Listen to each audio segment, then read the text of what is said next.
Well, is it going to make a difference in the future, or is it already making some amount of difference now? Can you tell us, can you share some success stories? Yeah, it is already making a huge amount of difference. There is no doubt about it.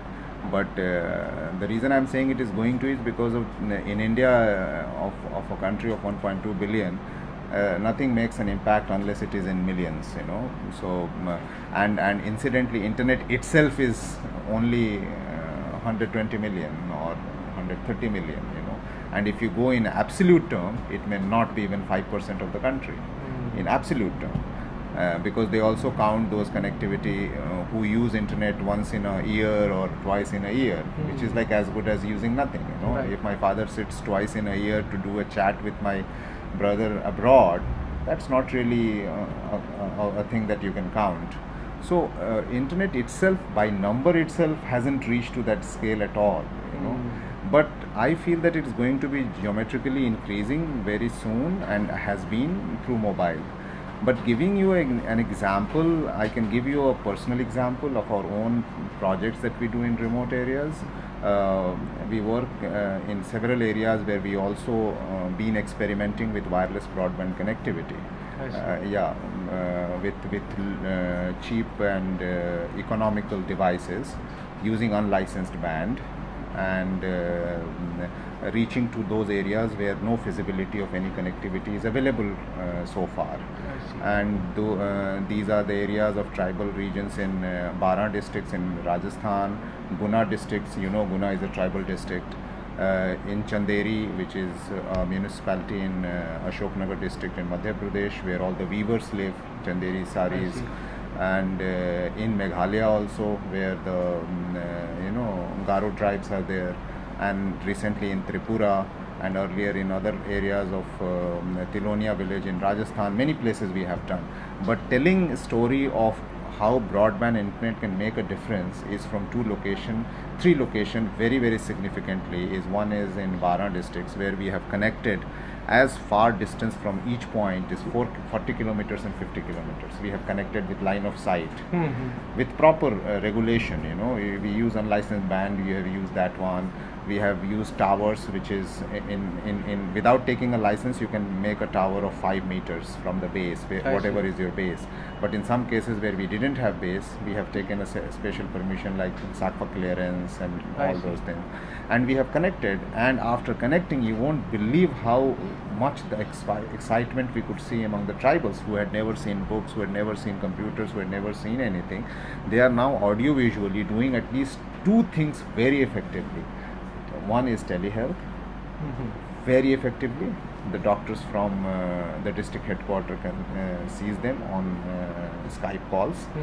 And the second is they do video conferencing among themselves, where teacher comes in one center, but the rest of the places children are learning something or the other.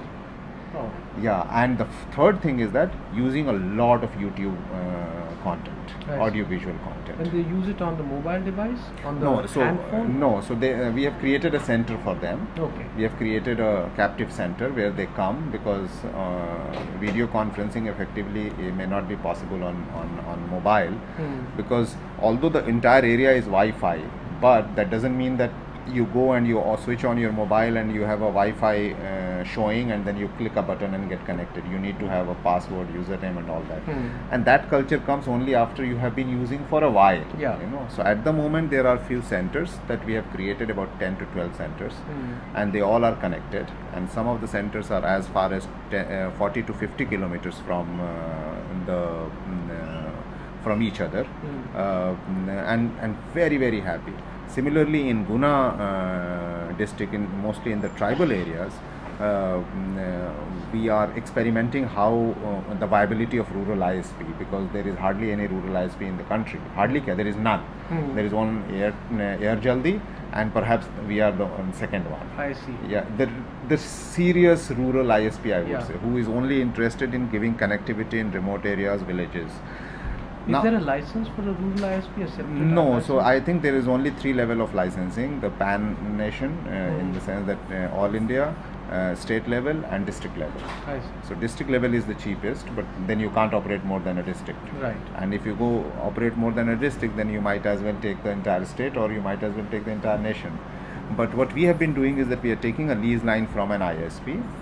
All we have to do is that we have to write there that powered by XYZ ISP. Right. So we cannot say that we are an ISP, but we are not in the race of becoming a rural ISP. We are just Right. experimenting how feasible it is, or whether it is feasible or not, I see. from the point of view of regulation, from the point of view of reach and content and access, from the point of view of rights.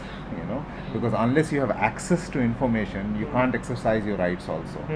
So this is also very important to know, because in the remote areas, they don't have any access to any information, Right. and then they don't have access to access. Right. So that's the serious thing. Right. I mean, they are disabled totally. Right. They are nowhere closer to exercising anything that they want to exercise. So all these things we are experimenting, Right. and we are reaching to a conclusion that there is a huge viability of a rural ISP. There is so much of demand, but the demand is not like they will come to your shop and they will take a chip and tear it and put it in a mobile, and connection will start working. What our learning is that in rural India, you go knock the door, you say that here is a broadband. Okay, you don't have a device, I'll give you a device to access, and this is the payment you have to make. They are more than happy to take it. I see. And I'm not saying poorest of the poor, may not be poorest of the poor. For poorest of the poor, you have to give something like PCO kind of situation. Access points then you have to create. Right. A little bit of literacy you have to create. But what I'm saying, there is a huge desire, and I haven't reached to the level of calling it a need, but there is huge desire, and they are waiting for broadband to be given to them, and so that they can access those content. And needless to say that entertainment is the first thing that they want to access.